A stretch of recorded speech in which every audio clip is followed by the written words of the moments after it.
자, 오늘 말씀의 제목입니다. 같이 읽겠습니다. 2025년 환대의 시간이었다. 네. 2025년 우리 환대의 공간을 개척하자라고 매주 고백했었는데, 제가 한 해를 돌아보고 마지막 주일이죠. 2025년 마지막 주일 설교를 준비할 때 어떤 시간이었을까, 한 해가? 환대의 시간이었구나. 그게 어떤 의미인지 시편 23편의 말씀을 저희 같이 보기 원합니다. 시편 23편 6절 말씀 같이 한번 합독하겠습니다. 내 평생의 선하심과 인자하심이 반드시 나를 따르리니 내가 여호와의 집에 영원히 살리로다. 이 한 구절이요, 제 마음에 계속 치더라고요. 오늘 이 한 구절을 중심으로 하나님 우리 가운데 한 해 동안 어떠한 은혜를 주셨는지 나누기 원합니다. 여러분, 선하심이란 단어는요, 하나님 측면에서 좋은 거예요. 선하심은 우리의 측면에서 좋은 것이 아니라 하나님 측면에서 좋은 거예요. 우리가 한 해를 돌아볼 때요, 우리가 고통도 있었습니다. 제거되지 않은 고난들도 있었어요. 알 수 없는 일도 참 많았습니다. 그러나 한 해를 돌아볼 때 하나님 측면에서 하나님이 좋은 방향으로 우리를 인도해 주셨습니다. 그 단어가 바로 선하심이에요. 이 선하심이라고 하는 이 단어는요, 보이지 않지만 하나님의 실제적인 통치 행위입니다. 하나님이 정말 어떻게 함께 하시는가, 어떤 통치가 임했는가 뒤돌아보면 알 수 있는 거예요. 뒤돌아보면 하나님의 선하심을 통해 우리가 하나님이 내 삶을 통치하셨다라고 하는 것을 우리가 느낄 수 있고 우리가 알 수 있는 것입니다. 로마서 8장 28절의 말씀 같이 읽어보겠습니다. 우리가 알거니와 하나님을 사랑하는 자, 곧 그의 뜻대로 부르심을 입은 자들에게는 모든 것이 합력하여 선을 이루리라. 아멘. 여러분, 우리는 안다라고 했어요. 제가 이 말씀을 통해서도 여러분 함께 나눴던 기억이 있습니다. 우리가 무엇을 합니까? 우리의 삶 가운데 알 수 없는 고통의 문제를 우리가 알 수 없어요. 그 일이 왜 일어나는지 우리는 모릅니다. 우리가 모르는 일들이 너무나 많아요. 우리가 아는 일도 있겠고. 그러나 우리가 아는 것은 무엇입니까? 하나님을 사랑하는 자. 여러분, 하나님 사랑하시죠? 그 뜻대로 부르심을 입은 자. 여러분, 부르심이 있다고 믿으십니까? 하나님의 약속이 있어요. 우리가 알 수 없는 것이 너무나 많지만 우리가 아는 건 뭐냐? 이 모든 것을 합력하시는 분이 있다라는 것은 아는 거예요. 그분이 어떤 분이에요? 선하신 분이에요. 하나님의 선하심이란 이런 거예요. 여기서 선이라는 단어 가장 좋은 거예요. 하나님 측면의 가장 좋은 길로 올 한 해도 합력하여서 선을 이루셨는 줄 믿습니다. 아멘. 자, 여기서 두 번째, 인자하심. 내 평생의 선하심과 인자하심이라고 했는데요, 이 인자하심이라는 단어의 뜻은 무엇인가? 우리 저번 주 세례를 통해서도 우리가 배웠습니다. 언약적인 사랑, 변함없는 사랑, 책임지는 사랑이에요. 주님은요, 99마리의 양을 뒤로하고 한 마리를 끝까지 찾아내셨어요. 책임지셨어요. 여러분, 한 해를 돌아보십시오. 우리는 주님과의 거리를 멀게 했을 때가 있어요. 주님을 또한 떠났을 때도 있어요. 그러나 주님이 우리를 먼저 찾아오셨고 주님이 먼저 우리를 찾아내셨을 뿐만이 아니라 끝까지 책임져 주셨다는 거예요. 이 인자하심이라는 단어가 그래서 헤세드라는 단어예요. 이 단어는 하나님의 언약적인 사랑이에요. 그분의 약속이에요. 그분의 포기하지 않는 사랑인 줄 믿습니다. 우리 호세아서 11장 8절 말씀 같이 읽겠습니다. 에브라임이여, 내가 어찌 너를 놓게 했느냐? 이스라엘이여, 내가 어찌 너를 버리겠느냐? 내가 어찌 너를 아드마같이 놓게 했느냐? 어찌 너를 스보임같이 두겠느냐? 내 마음이 내 속에서 돌이키어 나의 궁일이 온전히 불붙는 듯하도다. 그래서 인자하심, 하나님의 이 책임의 사랑은요, 의무가 아니에요. 내가 의무적으로 사랑해야지 라고 하는 게 아니에요. 긍휼이 온전히 불붙는 듯하다는 건 뭘까요? 이 긍휼이라고 하는 단어는 어원을 보면 여자의 자궁이에요. 뱃속에 아이가 있는데 어찌 어미가 고통스럽다고 그걸 포기할 수 있겠습니까? 의무가 아닌 거예요. 책임, 그 어마어마한 사랑, 긍휼이 불붙는 듯한 사랑이 바로 언약적인 사랑이에요. 하나님이 왜 우리를 포기하시지 않냐고요? 의무로 포기하시지 않는 게 아니라 정말로 여러분 우리를 사랑하시기 때문이에요. 내가 어찌 너를 놓을 수 있겠느냐? 내가 어찌 너를 버릴 수 있겠느냐? 이것이 바로 인자하심이에요. 여러분, 올 한 해 우리가 여기까지 있을 수 있는 이유가 뭘까요? 그분의 인자하심의 사랑이 있기 때문입니다. 여러분, 믿으십니까? 그게 우리의 은혜라는 거예요. 마지막으로 세 번째, 이 6절을 보는데 반드시 나를 따르니라는 이 문장이 저의 마음을 너무나 감동시켰어요. 그래서 따른다라고 하는 단어는요, 추격하다. 근데 이것이 얼마나 제가 감사했냐면 하나님이 나를 추격하시는 거예요. 어떻게 해요? 인자와 긍휼로. 어떻게 해요? 선하심과 인자하심으로. 그분의 선하심과 그분의 인자하심으로 나를 끝까지 추격해 오시는 거예요. 그럼 우리가 올 한 해를 돌아볼 때 하나님의 이름을 부르면 하나님은 그곳에 계셨어요. 어디에나 계셨어요. 우리가 부를 때마다 계셨어요. 그 이유가 뭘까요? 그분이 우리를 추격하셨기 때문이에요. 그분이 우리를 뒤에서 추격해 오셨기 때문이에요. 그분의 선하심과 그분의 인자하심으로. 마태복음 28장 20절에 보면 내가 세상 끝날까지 너희와 항상 함께 있으리라 주님 말씀하셨어요. 여러분, 주님이 우리와 항상 함께 하심을 우리가 느낄 수 있는 이유가 뭐라고요? 우리가 그분께 가까이 가는 때가 있어요, 물론. 그러나 오늘 이 말씀은 뭐예요? 그분이 우리 가운데 거리를 멀게 하시지 않았다는 거예요. 그분이 우리의 거리를 계속해서 좁히고 계셨다는 사실이에요. 여러분, 이 은혜가 우리 가운데 충만한 줄 믿습니다. 자, 이걸 볼 때 저는 시편 23편이요 좀 특별하게 보였어요. 처음에는 시편 23편이 앞에서 오는 그런 하나님의 사랑인 줄 알았어요.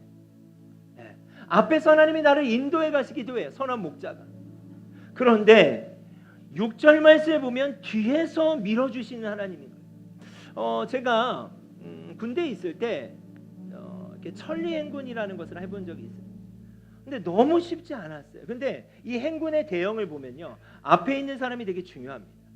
속도를 잘 맞춰야 되고 혼자 너무 빨리 가면 안 돼요. 그러니까 어떻게 보면 능숙한 사람이 맨 앞에 대열에 있습니다.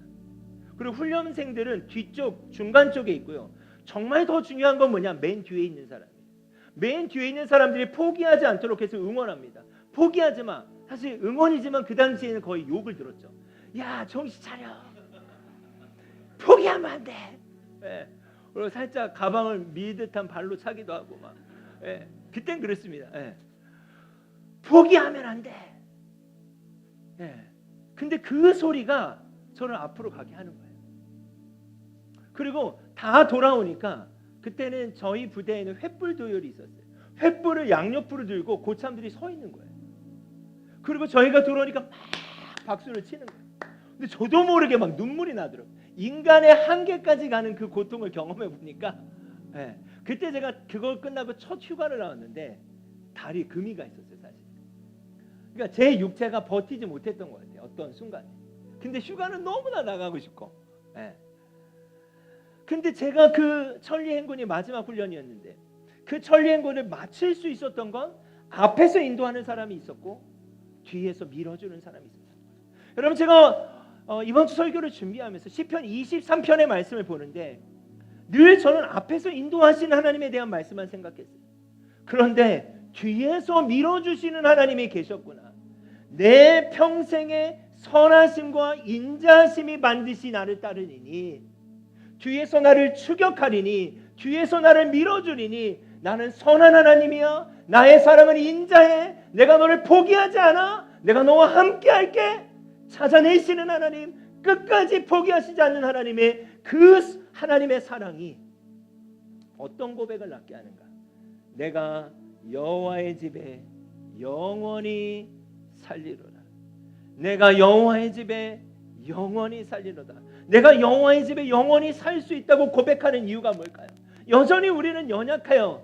때로는 쓰러지고 넘어지고 거리를 벌릴 수도 있어요. 그러나 앞에서 인도해 주시는 하나님이 있을 뿐만이 아니라 뒤에서 밀어주시는 하나님이 계시기에 우린 이제 고백할 수 있는 거예요. 내가 여호와의 집에 영원히 살리로다. 우리 빌립보서 1장 6절의 쉬운 성경 버전 같이 읽겠습니다. 하나님께서는 여러분 안에서 선한 일을 시작하셨습니다. 그분은 끊임없이 일하고 계심으로 예수 그리스도께서 오시는 마지막 그날에 그 모든 선한 일을 확실히, 그분은 선하심과 인자하심을 어떻게 해요? 끊임없이 일하고 계신다는 거예요. 여러분, 우리는 가만히 있을지 모르지만 그분은 끊임없이 일하세요. 개역개정은 이렇게 표현해요. 착한 일을 시작하시니까 구속의 날까지 이루실 줄을 우리가 확신한다. 어떻게 확신할 수 있냐고요? 그분이 일하고 계시기 때문이에요. 그분이 끊임없이 그분의 선하심과 인자하심으로 우리를 밀어주고 계시고 뒤에서 함께 하신다는 사실이에요. 여러분, 이 은혜가 우리 가운데 있는 줄 믿습니다. 또 2절과 3절 말씀에 보면 앞에서 인도해 주시는 목자에 대한 말씀이에요. 제가 언젠가 이 말씀을 설교했던 기억이 있습니다. 그가 나를 푸른 풀밭에 누이시며 쉴만한 물가로 인도하시는도다. 내 영혼을 소생시키시고 자기 이름을 위하여 의의 길로 인도하시는도다. 여러분, 여기서 인도의 단어의 뜻이 다르다고 제가 말씀드렸죠. 그래서 영어 성경에 보면 첫 번째 인도는 리드라는 표현을 썼고 두 번째는 가이드라는 표현을 썼어요. 원어에도 다른 표현들이에요. 이게 무슨 의미일까요? 리드라고 하는 말은 방향성이에요. 하나님이 우리에게 어떠한 방향을 통해서도 인도하셨어요. 앞으로 이쪽으로 와, 저쪽으로 와. 그뿐만 아니라 우리를 앞에서 인도하시는 분은 어떤 분이에요? 여러분, 여행을 갔을 때 아무도 모르는 지역에 가게 되면 가이드가 어떤 역할을 합니까? 우리가 물어보잖아요. 그게 우리 안에 계신 성령님이에요. 주님, 어떻게 해야 될까요? 이게 맞을까요? 저게 맞을까요? 여러분, 1년간을 돌아보십시오. 하나님의 앞에서 우리를 어떻게 인도하셨습니까? 방향을 잡아주시고 순간순간 우리 옆에서 가이드해 주셨던 그 주님의 사랑과 은혜가 있다라는 거예요. 자, 앞에서 인도해 주셨을 뿐만이 아니라 이제 우리가 무엇을 알았습니까? 뒤에서 우리를 추격하시며 선하심과 인자하심으로 지지하시고 찾아내시고 밀어내 주시는 그 하나님 때문에 저는 공간이 생겼다고 생각해요. 그것이 바로 저는 환대의 공간이다. 그 공간은 뭐예요? 앞에서 주님이 끌어가시고 뒤에서 밀어주심으로 말미암아 이 공간은 주님의 부재가 느껴지지 않는 공간인 거예요. 그렇게 우리는 1년을 왔다는 거예요. 내가 주님 앞에 멀리 있는 것 같지만 멀리 있지 않았어요. 왜요? 그분이 저 앞에 가는데 나는 못 따라가는 것 같아요. 아니요. 그분이 뒤에서 우리를 추격하셨어요. 우리를 밀어주셨어요. 여러분, 그 은혜가 우리 가운데 족한 줄 믿습니다. 이것이 바로 충분한 은혜예요. 4절 말씀 같이 읽겠습니다. 내가 사망의 음침한 골짜기로 다닐지라도 해를 두려워하지 않을 것은 주께서 나와 함께 하심이라. 주의 지팡이와 막대기가. 여러분, 그렇기 때문에 우리가 한 해를 돌아볼 때 내가 사망의 음침한 골짜기를 다닐지라도 우리는 안전했던 거예요. 그분이 앞에서 인도해 주시고 뒤에서 함께 하셨기 때문이에요. 5절 말씀 같이 읽을까요? 주께서 내 원수의 목전에서 내게 상을 차려주시고 기름을 내 머리에 부으셨으니. 이 말씀이 또 특별하게 다가오더라고요. 늘 봤던 말씀인데도 너무 특별했어요. 주께서 내 원수의 목전이라는 건 뭘까요? 이 땅의 삶이에요. 우리가 이 땅에 살면서 정말 이 한 해를 돌아보면 쉽지 않은 일들 가운데 주님이 어떻게 하셨다? 상을 차려주셨고 기름을 내 머리에 부으셨고 내 잔이 넘쳤다. 이건 어떻게 설명할 수 있을까요? 저는 이렇게 좀 설명하고 싶어요. 이 땅에서 경험하는 왕의 잔치였다. 이 땅에서 경험하는 하나님 나라의 샬롬이었다. 불안정한 이 땅이에요. 그러나 우리가 올 한 해를 돌아볼 때 하나님이 어떻게 하셨습니까? 사망의 음침한 골짜기 같은 원수의 목전에서 우리는 어떻게 하셨어요? 상을 차려주셨대요. 이 상을 차려주셨다라는 말씀의 뜻은요, 즉흥적으로 음식을 내놓다가 아니에요. 계획하고 정성스럽게 상을 차리신 거예요. 이건 어떻게 표현할 수 있는가? 왕의 잔치에 우리를 초대하셨다는 거예요. 여러분, 왕의 잔치에 우리가 초대를 받으면 어떻겠습니까? 왕이 우리를 보호하는 거예요. 왕의 잔치 안에 우리가 식사를 하고 있는데 원수가 어떻게 우리를 공격할 수 있겠습니까? 잔치에 초대받은 우리는 안전했다라는 거예요. 기름을 바르셨다, 부으셨다는 표현은 뭘까요? 매우 귀한 손님에 대한 환대의 표시이기도 해요. 하나님이 우리의 인생 가운데 우리 한 해 동안 쉽지 않은 여정의 인생의 속에서 하나님은 왕의 잔치를 벌리셔서 당신이 우리를 보호하셨을 뿐만 아니라 가장 친밀한 환대로 우리를 초대하셨고, 그 초대 안에 있는 우리는 무엇을 느꼈을까요? 이런 것과 같아요. 태풍의 눈 아시죠? 태풍의 눈. 태풍이 너무나 몰아치면 그 가운데 태풍의 눈은 안전하잖아요. 사방의 원수의 목전에서 상을 차려주시고 기름을 부으시고 바르시고 어떻게 해요? 그 공간 안에 주님이 지키시고 그 공간에서 우리는 무엇을 경험하는가? 내 잔이 넘치는 것을 경험하는 거예요. 부족하지 않는 것을 경험하는 거예요. 여러분, 그것이 하나님이 허락하시는 샬롬인 줄 믿습니다. 시편 23편 1절 말씀 같이 한번 합독하겠습니다. 여호와는 나의 목자시니. 아멘. 여러분, 이 말씀 뜻 여러분 아시잖아요. 다윗이 고백하는 거예요. 여호와가 나의 목자시니 내게 부족함이 없다. 내가 많은 것을 가져서 부족하지 않다라는 게 아니라고 했잖아요. 그분이 부족한 분이시 아니기 때문에, 나의 목자가 충분하신 분이기 때문에 그분이 나의 목자셔서 나는 부족함이 없다는 거예요. 그분이 앞에서 인도하시고 뒤에서 나를 밀어주시며 사망의 음침한 골짜기로 다닐지라도 한 해 동안 주님이 함께 하셨습니다. 아멘. 원수의 목전에서도 주님이 상을 차려주시고 우리를 보호하셨고 안정케 하셨어요. 네. 우리 동혁이하고 자연이가 찬양하는 데 제가 너무 감사하더라고요. 2주 전에 사고가 났어요. 네. 에어백이 터지고 주일날 교회 오다가 와, 나는 놀래가지고 전화했더니 괜찮니? 너무 괜찮아요. 이게 너무 은혜인 거예요. 오늘 이렇게 찬양을 하는데 그렇지. 정말 주님 감사합니다.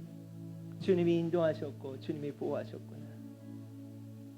한 사람 한 사람의 이 고백이 정말 이들의 한 해의 고백이구나 라고 제가 느껴지더라고요. 여러분, 주님이 우리 가운데 부족함이 없는 분이셨습니다. 아멘. 그것이 우리가 새해를 소망하게 하는 것이고 영원한 하나님의 나라를 소망하게 한다고 합니다. 왕의 잔치에 초대받은 우리가 경험했던 그 샬롬, 세상이 줄 수 없는, 세상이 허락할 수 없는 그 샬롬을 우리가 올 한 해도 경험했는 줄 믿습니다. 이제 2025년도의 마지막 주일이고요. 다음 주는 새해예요. 새해를 어떻게 열어가야 될까? 여러분, 우리가 한 해 동안 환대의 공간을 개척합시다 라고 외쳤어요. 그런데요, 뒤돌아보니까 우리가 환대의 공간을 개척하기 이전에 주님이 우리를 환대해 주셨어요. 그 은혜가 우리에게 너무나 크구나. 2025년은 주님은 우리에게 너무나 신실하셨습니다. 여러분 믿으십니까? 때로는 앞에서 인도해 주셨고요, 그리고 뒤에서 추격해 주셨어요. 그렇게 우린 주님의 함께 하심을 경험했습니다. 이것이 바로 주님의 환대입니다. 정말 주님이 우리를 환대하셨구나. 이 믿음을 가지고 2026년을 여러분과 함께 열어갔으면 좋겠고, 우리가 믿음 안에 공동체임을 함께 증명해내는 해가 되기를 원합니다. 아멘. 정말 하나님이 우리 가운데 환대로 임해 주셨어요. 이 고백을 같이 한번 찬양으로 고백할 수 있었으면 좋겠습니다.